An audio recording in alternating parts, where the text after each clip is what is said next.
Hi guys, welcome, and this will be my third unboxing video. Today we are unboxing Anno Domini 1989 to 1995. Essentially, most of the Tony Martin era of Black Sabbath. A little bit of background. Now, of course, you have the iconic Black Sabbath from 1970 through 78, featuring none other than Ozzy Osbourne, Tony Iommi, Geezer Butler, and Bill Ward. Most of the band stays together throughout the early 1980s. Ozzy, of course, leaves, has a great solo career, is replaced by Ronnie James Dio of Rainbow. Um, they have two epic albums, of course, Heaven and Hell and Mob Rules. In 1983, um, Ronnie James Dio leaves the band. He's replaced by Ian Gillan of Deep Purple for what has become to be my favorite post-Ozzy Sabbath album, Born Again. And then 1986, another Deep Purple singer, well, co-lead singer in the David Coverdale era, Glenn Hughes, takes on lead vocals for the Seventh Star. And from there, they start to get a little bit of stability as far as lineup changes, with Tony Martin coming into the band. Now, his first appearance is on the band's Vertigo Records Eternal Idols. Here I have the deluxe edition, and this features the demos of Ray Gillan, not to be confused with Ian Gillan. It's not even spelled the same way. He does a great job with the vocals, but for some reason, he just didn't really take to the band. They didn't think that he would be a good fit. He knew Eric Singer as well, and they went on to form Badlands in 1989, made this epic album. So this album did not have much success. Sabbath winds up leaving Warner Brothers and Vertigo. They signed with IRS Records to make the albums that we're going to get into once we get into the unboxing. Now, pause the story. I'm going to open the box. I put the hype sticker here because I don't think these things are ever going to go up in value. And we'll open up to reveal what is actually in the box. And I'll go on with the story as we get into this, by the way. So, of course, all of these Sabbath box sets do have this little ribbon to take everything up from. And here I put inside, because of course I opened it ahead of time, the outsert, which is usually on the back of the box itself. Oh, by the way, take a look at that. It reveals the four album covers that are inside and featured inside the box set. Now, this book, I have to say right off the bat, I'm a little bit disappointed with, because generally the two other box sets that I have, Sabotage and Technical Ecstasy, both came with hardcover books. This is not a hardcover book, obviously. However, I would say the pages inside, and it goes through the years of 89 through 95 and the four albums that are featured, and the media associated with magazine articles, and the story of the albums themselves pretty well. The pages are really nice, glossy, pristine.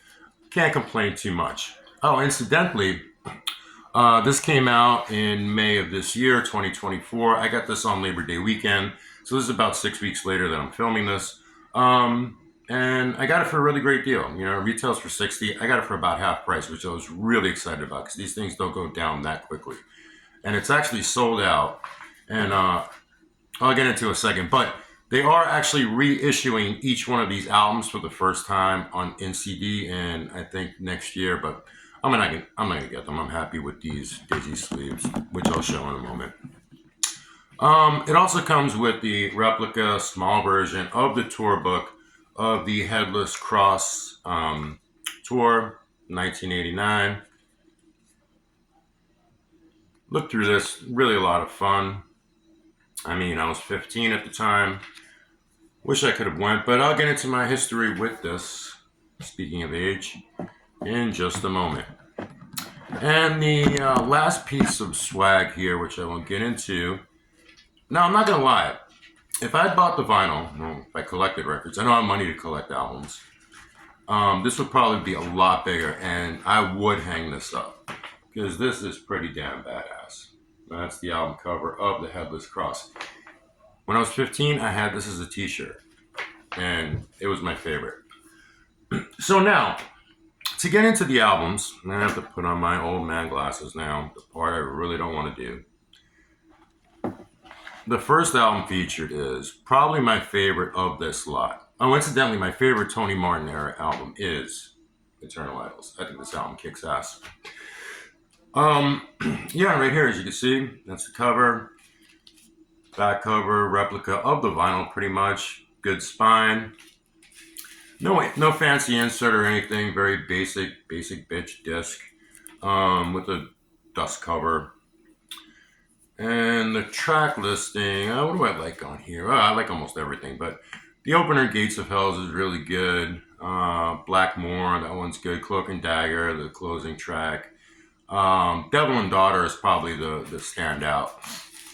I think that was the single, if I remember correctly. Anyway, in 1989, I bought this on vinyl, the IRS copy. Now, of course, I've lost it over the years as it moves. It'd be worth about $300 today. God forbid I could hold on to it, but anyway, unfortunately I didn't, but it was nice to have had it at the time. And I love this album. What I bought the same day, it was actually my introduction to Sabbath in 1989. I bought the first album on cassette. Now, I would admit, the first album scared the crap out of me, even though I was a teenager listening to it in the dark for the first time. Fond memories. Now, this album I did not have back in the day. This was released in 1990. I think it's pronounced Tire, not 100% sure. That's a really cool cover, though. I think that's like really vibrant. And the back cover, too. I don't know if you can see the sort of greens and oranges. They really stand out. Anyway, I've been listening to this and I've really come to love this album. I think this is really stellar. Even with my glasses, I can't see the track listing on it, and I don't remember the names of the songs.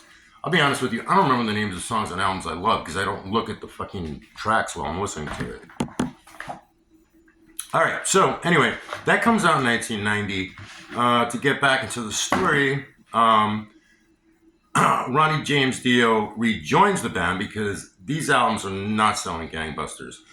They come out with the absolutely fucking brilliant, and I would think this is probably my second favorite post-Ozzy album, Dehumanizer. This pretty much brings back almost this brings back the Mob Rules lineup because Bill Ward is not on drugs. I think it's Cozy Powell. Not Cozy Powell. I think it's Vinny Appice. So this album doesn't do really well anyway. But if you listen to this album, I really feel it's almost, this is 1992. Grunge is starting to take over, sort of a sludge metal, and I think this almost brings everything back from the influence that Sabbath had on the sort of doom sludge metal sound in 1992 to almost for them to pay tribute to that sound. Anyway, I think this is a brilliant album, but again, it just doesn't fly, it doesn't sell. Didn't come to realize this is an IRS copy, so this is actually a vintage copy that would be out of print now. And all right, to get back into it, they bring Tony Martin back. They come out in 1994 with the very underrated Cross Purposes. I do remember this coming out. I didn't buy the album at the time. I know I really wasn't listening to Sabbath. But in retrospect, this is a great album. I think Virtual Death is probably my favorite on this whole thing. Cardinal Sin really stands out too. But this is really underrated Cross Purposes. I've come to love this album. Finally, the last album to come out with Tony Martin in 1997 would be Forbidden. And I remember when this came out, and I did hear this, and I thought it was complete garbage. Incidentally, the full version of the cover is much cooler than this sort of 90s avatar thing they have going on here. But this album being remixed now, a lot of people are saying it's great. I think it's good. And I don't really seek out listening to this, but I don't skip it or not listen to it either. I think it's pretty good. That being said, I don't think I'd want to revisit the original unmixed version of it, so unremixed version of it. So I would just leave it at that. Now, overall, pardon me, what do I think of this? I think this box set is actually pretty badass. I think for the $30 I paid for it, I got really a lot for it. I got a lot of keepsake, a lot of swag, a lot of great music. So it was definitely absolutely well worth it. Um, as I said, I'll be launching on my last video. I will be launching the record reviews soon enough, and I will actually have notes and have it a lot better scripted than I had this video. And hopefully that will be in January of 2025. Hopefully I'll see you before then. Thanks.